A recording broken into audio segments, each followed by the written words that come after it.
प्रिय विद्यार्थियों, हम मध्यकालीन भारत का इतिहास पढ़ रहे हैं। मध्यकालीन भारत का इतिहास हमने 712 ईस्वी से शुरू किया था और हम 1192 तक आए थे। 1192 में मोहम्मद गोरी यहाँ अपने आदमी छोड़कर चला गया था और जो आदमी उसने यहाँ छोड़े थे, अपने विश्वास पात्र यहाँ छोड़े थे, उनमें से 3 नाम प्रमुख हैं।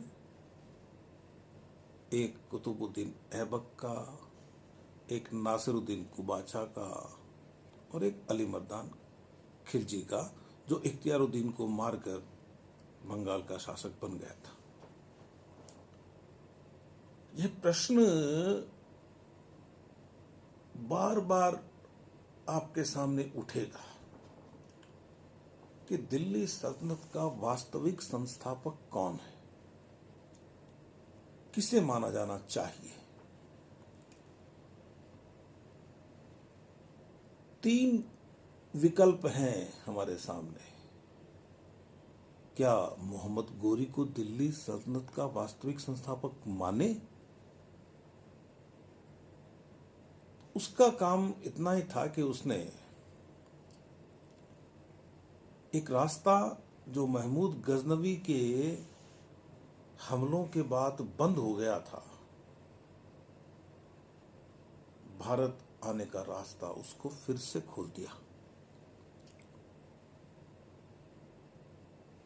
और यहां अपने आदमी छोड़ दिए कि हिंदुस्तान मेरा है और इस हिंदुस्तान में अलग अलग स्थानों पर ये लोग मेरी ओर से शासन देखेंगे। 3 नाम प्रमुख रह जाते हैं उनमें। एक कुतुबुद्दीन ऐबक, दूसरा नासिरुद्दीन कुबाचा और तीसरा अली मर्दान खिलजी, जो बंगाल में इख्तियारुद्दीन को मारकर गद्दी पर बैठा था। अब गोरी को तो हम वास्तविक श्रेय दे नहीं सकते कि उसने हिंदुस्तान में मुसलमानों की सत्ता स्थापित कर दी।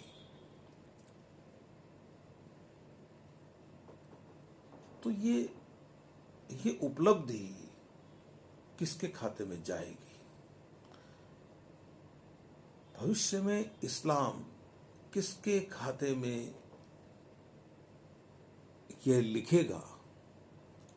भविष्य में इतिहास किसके खाते में यह लिखेगा कि भारत में तुर्क सत्ता की स्थापना इसने की थी?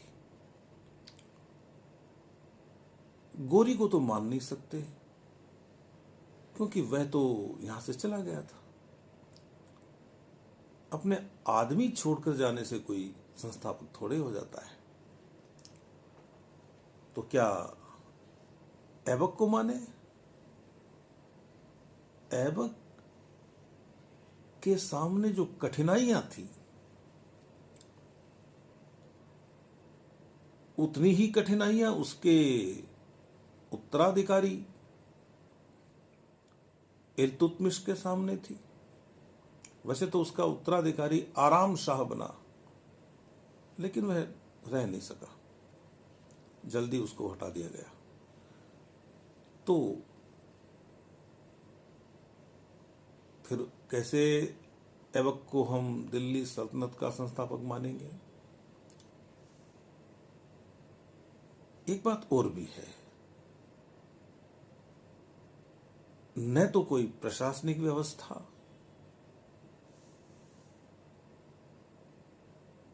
न राज्य का संगठन, न सामाजिक शांति, तो स्थिरता के अभाव में शासन करके गए कुतुबुद्दीन ऐबक को भी हम दिल्ली सल्तनत का संस्थापक मानने में संकोच करेंगे। यह उपलब्धि जिसके खाते में जाती है उसका नाम है इल्तुतमिश, जिसकी बात मैं आपसे बाद में करूंगा। मैं आपको इससे पिछले व्याख्यान में यह बता रहा था कि कुतुबुद्दीन ऐबक ने किस प्रकार अपनी कठिनाइयों को दूर किया या करने का प्रयास किया। उसके सामने पहली जो कठिनाई थी वह तो ताजुद्दीन याल्दोज की थी, जो मोहम्मद गोरी के उत्तराधिकारी गयासुद्दीन महमूद के लिए भी कठिनाई बना हुआ था। पृष्ठभूमि मैं बता चुका हूं गोरी और गयासुद्दीन महमूद के बीच के संबंधों की। तो यह जो याल्दोज है, इसने गजनी पर कब्जा कर लिया था और बाद में वह भारत की ओर बढ़ा और मुल्तान छीनना चाहता था नासिरुद्दीन कुबाचा से। नासिरुद्दीन कुबाचा जो है यह इस समय ऐबक के अधीन ही था, वह चाहता नहीं था अधीन होना, सुल्तान बनना चाहता था वह भी।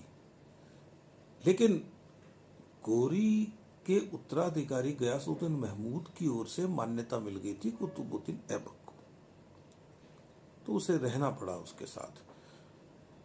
तो ऐबक ने याल्दोज से निपटने का निश्चय किया और वो अपनी फौज लेकर आगे बढ़ा और वो याल्दोज के पीछे पीछे गजनी तक चला गया।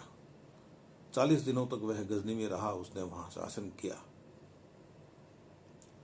और कुतुबुद्दीन के चरित्र में भोग विलास का अभ्यास नहीं था, लेकिन फिर भी गजनी जब उसने जीता तो उसको यह घमंड हो गया कि अब हम तो यहां के मालिक भी हैं और वहां के मालिक भी हैं। तो बाद में उसे गजनी छोड़ना पड़ा। लेकिन उसने वहां एक काम यह किया कि वो जो गयासुद्दीन महमूद था वो फिरोजकोह में दुबका बैठा था। पहले ताजुद्दीन याल्दोज से डरता हुआ और उसके बाद में ऐबक से भी उसको डर हो ही गया था। तो ऐबक ने उस पर दबाव डाल के और अपने आप को उसकी दासता से मुक्त करवा लिया, गुलामी से आजादी ले ली। उसका दास कैसे हो गया? वह मोहम्मद गोरी का दास था तो उसके उत्तराधिकारी का भी दास हो गया। यह उपलब्धि रही। फिर उसने कुछ वैवाहिक संबंध किए। अली मर्दान खिलजी जो बंगाल से भागकर आया था, जेल में डाल दिया था सरदारों ने उसको, और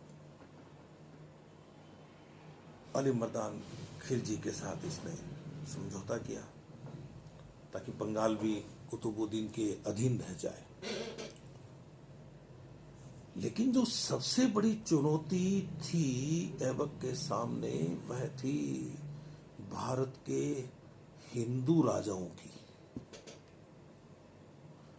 हाँ, भारत के हिंदू राजाओं में कोई बड़ा राजा नहीं था जो उनका नेतृत्व कर सके। लेकिन वे जहां भी थे, छोटे छोटे राजा, वहां उन्होंने अपने आप को आजाद करना शुरू कर दिया उस भय से जो गोरी के कारण पैदा हुआ था और जो कुतुबुद्दीन ऐबक के गद्दी पर बैठने के दौरान और गोरी की मृत्यु के बाद पैदा हुआ था वह भय, तो मुक्त करने लग गए। चंदेल शासक त्रैलोक्य वर्मा जो था उसने कालिंजर को फिर जीत लिया।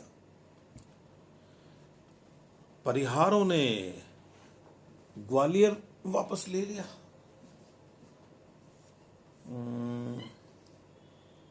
तुर्कों को वहां से भगा दिया।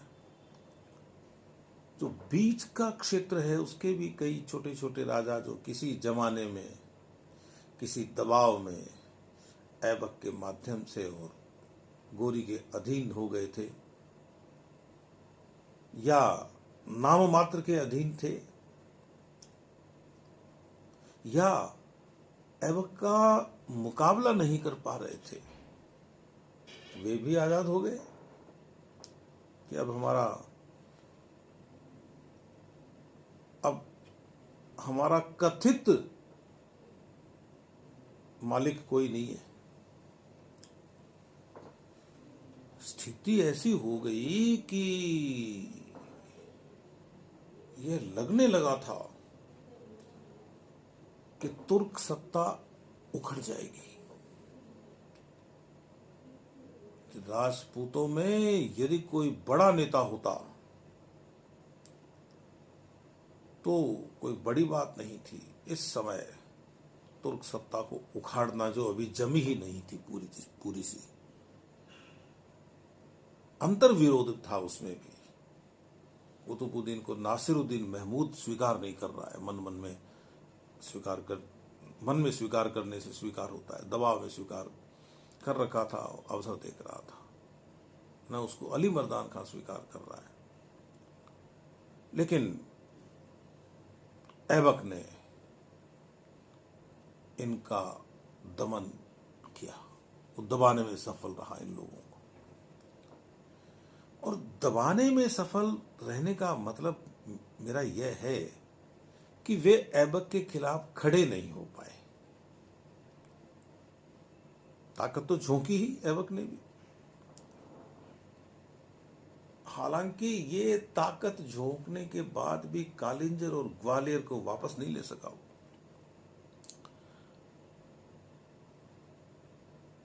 ऐबक के भाग्य में ये सुल्तान का सुख भोगना अधिक वर्षों तक नहीं लिखा था। 1210 ईस्वी में चौगान खेलते हुए, आजकल जैसे आप लोग पोलो खेलते हैं देखते हैं ना, उसी तरह का खेल, तो चौगान खेलते हुए घोड़े से गिरकर वो मर गया।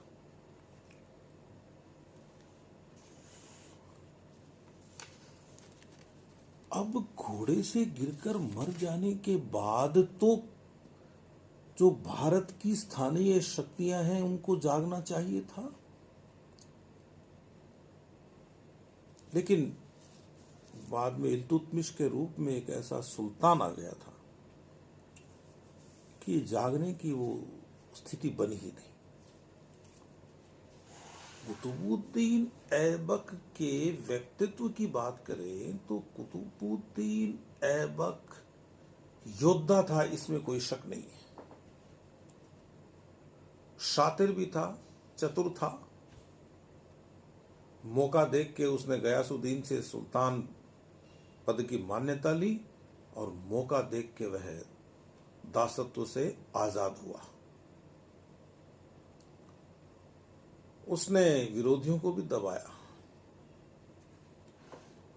लेकिन वह एक क्रूर योद्धा था, धर्मांध भी था।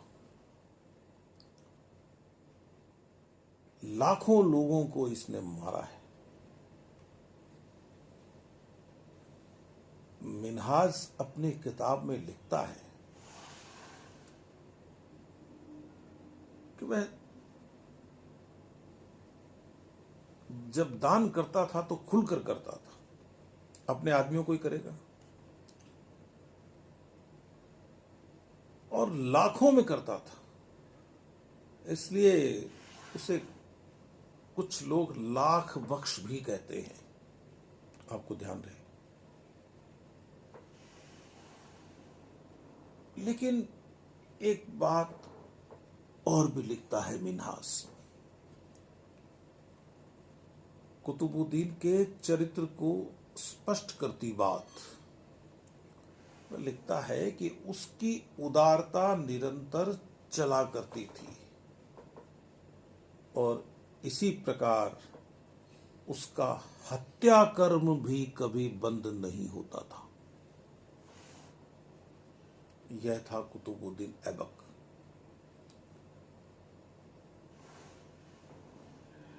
एक बात और भी है कि उस समय जो इन लोगों ने किया, दिल्ली सल्तनत की स्थापना के बाद उसके प्रारंभिक शासकों ने, उसके स्रोत हमें वही मिलते हैं जो इनके कृपा पात्रों ने लिखे। कुतुबुद्दीन ऐबक से लेके और आप आगे तक चलिए, मुगल काल में भी प्रवेश कर जाइए, और ये जो लेखक हैं इनकी निष्ठा अपने मजहब के प्रति थी और अपने मजहब को आगे बढ़ाने के लिए इन सुल्तानों ने जो जो कर्म किए वे इन लेखकों को सामान्य लगते थे। इसलिए इनकी क्रूरता का वर्णन हमें बहुत ज्यादा नहीं मिलता। लेकिन एक दूसरा पक्ष भी है, जो शासन करेगा, जिसके हाथ में तलवार होगी, वह अपना शासन बचाने के लिए कुछ भी करेगा और कुछ भी करेगा उसमें धर्मांधता भी शामिल है। यह आपको ध्यान रहना चाहिए। ऐबक को समय ही नहीं मिला कि वह प्रशासन पर ध्यान देता, लोक कल्याण पर ध्यान देता, अपने विजित राज्यों को संगठित करता। तो जब वह यह नहीं कर सका तो फिर हम कला और साहित्य के क्षेत्र में उसकी उपलब्धियों की क्या बात करें। लेकिन कुछ उदाहरण हैं। एक तो उसका बनवाया हुआ कुतुब मीनार, जो शुरू कुतुबुद्दीन ऐबक ने किया और पूरा उसको इल्तुतमिश ने करवाया। ये जो नाम है कुतुब मीनार, यह कुतुबुद्दीन ऐबक के नाम पर नहीं है। कुतुबुद्दीन ऐबक के गुरु ख्वाजा कुतुबुद्दीन बख्तियार काकी के नाम पर है। अजमेर की संस्कृत पाठशाला को तुड़वाकर वहाँ मस्जिद बनवाई, जिसका नाम 2.5 दिन का झोंपड़ा है। उसको 2.5 दिन का झोंपड़ा भी कहते हैं।